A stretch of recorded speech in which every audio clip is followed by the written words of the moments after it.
La douleur d'une déception ne doit pas être la raison pour laquelle on finit par se détester soi-même. Par contre, ce qu'il faut faire, c'est que la première étape, c'est d'avoir un jugement éclairé sur les éléments qui ont été des acteurs principaux dans la situation qui a été à la source de cette déception-là.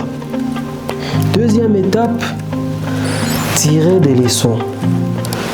Est-ce que c'est moi qui avais tort? Est-ce que ce sont les autres éléments qui ont été à la source de ce qui a apporté cette déception-là? Et là, c'est surtout socialement qu'on va pousser notre réflexion.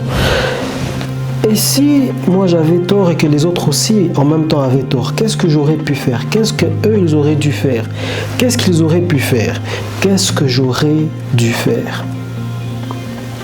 Et une fois qu'on prend l'habitude de faire cet exercice-là, ce qui se passe, c'est que on finit par se rendre compte du fait que toutes les déceptions font partie des mécanismes que la vie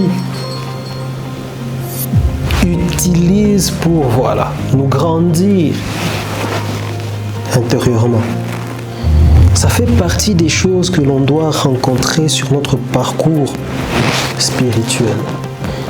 Ça fait partie des choses qui vont nous apprendre quand est-ce que nous, on a tort d'être ce qu'on a été et quand est-ce qu'on a eu tort de nous accrocher à des personnes auxquelles il ne fallait pas s'accrocher, parce qu'il y a des personnes qui de nature sont toxiques pour ce qu'on est mentalement.